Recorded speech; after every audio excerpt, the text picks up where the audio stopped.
Aloha! Welcome back to the Anxiety Coaches Podcast. I'm your host and coach, Gina Ryan, and I'm so happy to be with you again today as we consider the many ways to bring your mind and body back to its natural peace and calm. In today's episode, I wanted to share with you a book that I found quite useful and really had some beautiful quotes in it, little snippets that I wanted to share with you today from Mindfulness Meditation for Pain Relief. And this is written by Jon Kabat-Zinn. You may be familiar with him. I talk about him here because he was important, very important in my journey out of the tail ends of anxiety. Jon has been around for a long time. He actually founded the world-renowned Mindfulness-Based stress reduction clinic. You may be familiar with it being called MBSR, and that is taught all over the world now, but he founded the original clinic in Massachusetts at the Massachusetts Medical School. And I think that the beauty of his message with meditation, with pain relief, with anxiety, with all that comes with the mind is so important because he comes from a Buddhist background. Now, he doesn't teach Buddhism or any of that in the courses, but you can feel the deep residue of a long time of practice from Jon. And so I think that's why he is able to get the words out so eloquently. And I wanted to share them with you today, some pieces from this particular book, Mindfulness Meditation for Pain Relief. Well, you may be thinking, I don't have pain, I have anxiety. But the amazing piece, when you get down to the root of all of these issues, the cure or the relief or the understanding of all of it is the same. And so pain relief, thought relief, anxiety relief, it is all related. So I thought that the way that he expressed himself in some of these little quips here in the book, I thought they would be great to share with you. Now, his mindfulness meditation for pain relief is subtitled The Power of Disciplined Practice. Now you can begin to see where I'm going with this. I really am finding that without disciplined practice, progress is made very slowly, if at all. And we can very easily gloss over the need to practice, to be disciplined in our sitting meditation practice. Often we can just gloss over it by saying, well, I do that when I run, I do that when I do XYZ. And the reality is that comes afterwards, in my opinion. This is my opinion. Once you have a very strong and disciplined meditation practice, you can then take that out in the world with you. And not only you can then do it, you should do it. You should have your mindfulness out in the world with you every minute of every day. And your running or your other particular activity that you were linking with your meditation practice, that can be a bonus, and that can really deepen and help you to stay on course with your meditation. But I believe that you need a strong, disciplined practice to begin with. And so Jon Kabat-Zinn is the master of this. He's been teaching this in the clinic since 1979, and he was teaching it well before that. So let's dive in a little bit here and see what it is that he's talking about for the power of disciplined practice. So this is our focus on the importance of maintaining a consistent mindfulness practice to manage. He's talking in this book about pain, but I know that these exact practices work for the mind, thoughts, and anxiety also. And Jon Kabat-Zinn emphasizes that mindfulness is a skill that requires regular and disciplined effort to cultivate. So I'm going to get into some of the highlights just from one of the chapters. These books, they have a lot packed into them, and I'm going to just be concentrating on Chapter 6, The Power of Disciplined Practice, Texts of the Guided Meditations. And I'm not going to go over the texts of the guided meditations with you. I am going to go over the little quips he has here that are, I think, very important and can help you to solidify the need for a consistent mindfulness practice. Now, first off, the mindfulness can be looked at as a discipline. He talks about that in this chapter. He explains that practicing mindfulness isn't just something that you do when you feel like it. And now I want to add here, it also isn't something you do when you feel like you're getting stressed out and are going to have, a panic attack or you're moving into high anxiety. These are not the times for it. We can't be willy-nilly about it, and we don't want to be just pulling it up because we're in a bad space. No, mindfulness as a discipline, it needs to be disciplined. It has to be a daily practice in order to reap the full benefits. Now, of course, you can gain a lot from practicing here and there or being, as I said, willy-nilly, because we all are willy-nilly about things. I have my own stuff that I should be being a little more disciplined about, but I am not. And so I know when I can actually make something that important in my life and make it a daily practice, I will reap the full benefits. But I'm finding over and over, people are looking for the benefits without having the full daily practice as a discipline. And I believe, just as Jon says here in the book, that this commitment is crucial for managing, he says, chronic pain or stress. And I'm telling you that stress he's talking about is your anxiety. And many people with anxiety also have chronic pain. So join me here as we can begin to get a little bit stronger in the mind that we need to have a commitment, a discipline to a mindfulness practice. And I've got many episodes on different practices. We're not going to get into that today.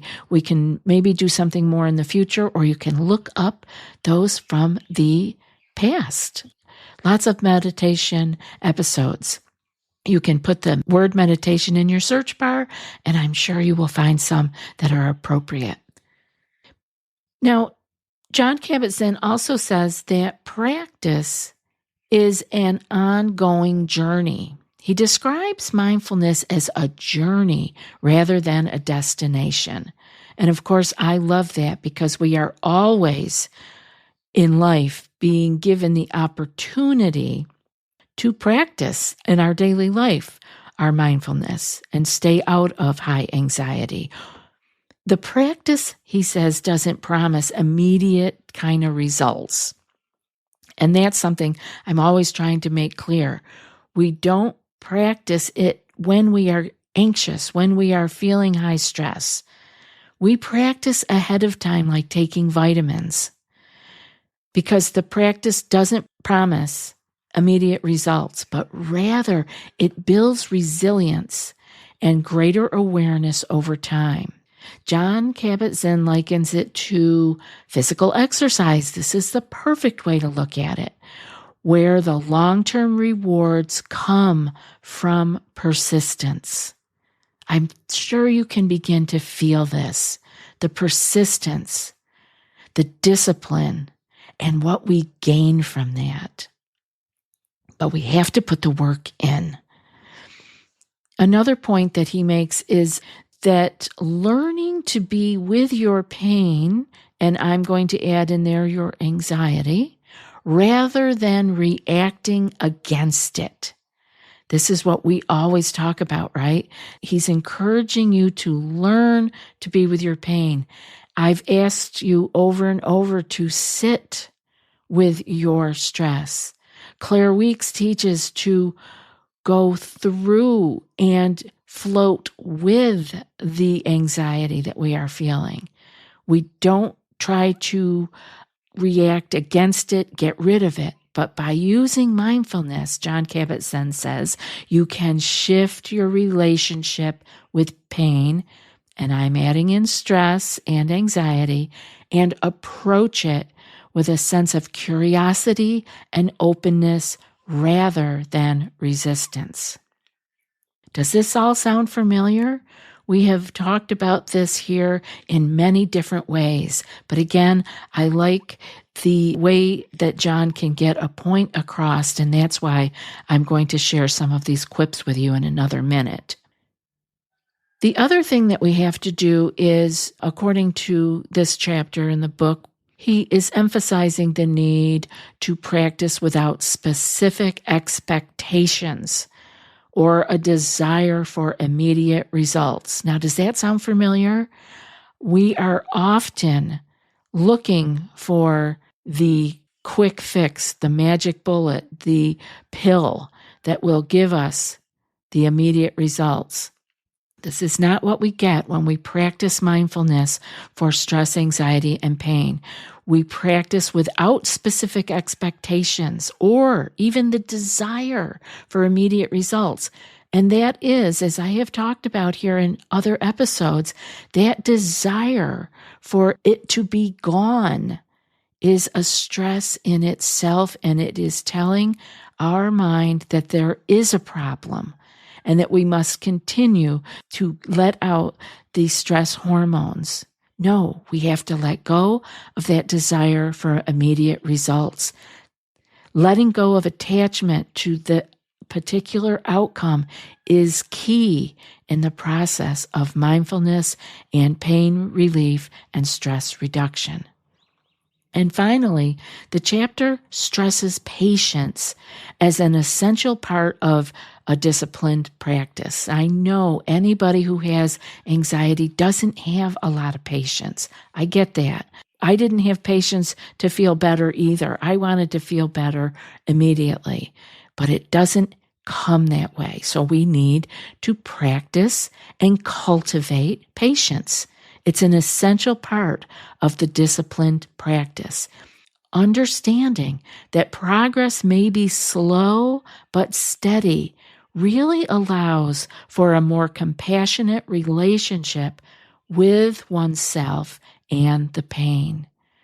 You know how much I talk about being self-compassionate. When you stop being hard on yourself, you can become more patient. So this chapter in his book really does highlight the role of discipline in mindfulness and encouraging consistent practice and a patient, non-judgmental attitude to transform our experience with pain, anxiety, stress, and panic. So I want to share now a few of the quips that he has in here, which are just beautiful little sentences that get the point across. Here's a first one. If you ask a lot of yourself, you may actually reap considerable benefit. But if you only ask a little, the most you will get out of the program will be the little that you put in. I want you to consider that when you think about your daily practice. How much are you putting in? That is going to correlate with how much you get out. Another one that he has is all these practices we are cultivating are in essence different doors into the very same room. The room of your own heart, the room of awareness itself. And I like that one because we do all learn different practices, but they are just different doors into the very same room. So don't worry about your specific practice. Am I doing the right one? Many people spin their wheels for years over trying to find the best, correct, right practice. No, you know when you are sitting, you know when you are being mindful. Find a mindfulness practice and do it. Another little quip here is, as long as you are following the guided meditation instructions and practicing on a regular basis at your own comfort level, to the first approximation, you are doing it right. So the point here is to do it. Practice on a regular basis to your own comfort level. You know, no one is in anyone else's mind. Even your meditation teacher, who you may sit at the feet of on a regular basis, if you go that route, is not inside your mind. So I love here how he says that as long as you are following the guided meditation instructions, which there are a plethora of them out there, you could get our body scan on the website to begin with and practice there. And as long as you are doing that to your own comfort level, you are doing it right. You're there. You're practicing. That's the point. Another quip he has here is the power of mindfulness lies precisely in not being attached to any outcome, even as natural and undesirable as it is to want one. Let that one sink in. The power of the mindfulness lies in not being attached to the outcome, even though it is understandable to want one. We want to be free of anxiety. We want to be free of pain. But the power of our mindfulness practice asks us to not be attached. Do not be attached to the outcome. Just do the work. Do it for its own good. Take it like a vitamin. Just keep taking it. And don't worry how you're feeling in 10 minutes from now or an hour from now. We are building up with our practice. He also says mindfulness practices are not a replacement for appropriate medical treatment when such treatment exists, but a vital complement to them. And I wanted to mention this one also because I see sometimes that people go to either extreme. They are asking their mindfulness practice to heal them immediately and let go of everything else, or they go completely over to the medical side of treatments for whether it's pain or anxiety and stress, and let go of the mindfulness practices, forgetting that they are a vital complement to anything else that you are doing. And the beauty of that is, and why everyone in the world is welcome here to listen to this show and join our group, because no matter what other interventions or medical treatments you are doing, the mindfulness practices and the lifestyle changes that we make here at Anxiety Coaches Podcast are open to everyone because they are a vital complement to anything else that you're doing. I hope today's show was helpful for you, and I hope if you ever want more that you'll go to your library or to your bookstore or wherever. I have the Amazon link in the show notes if that's helpful for you, and read more of either Mindfulness Meditation for Pain Relief or any of Jon's books. Like I said, he was extremely helpful to me. My favorite book of his is Full Catastrophe Living. You can find that anywhere also. And it teaches the real basics of getting down to mindfulness in our mind and body. And I'll leave you with one last quip from Jon. He says, riding the waves of your own breathing, as if your attention were a leaf floating on gently lapping waves on a lake. And now for today's quote. Pain may be unavoidable at times, but suffering, in other words, how we relate to the pain, is optional. And that's from Jon Kabat-Zinn.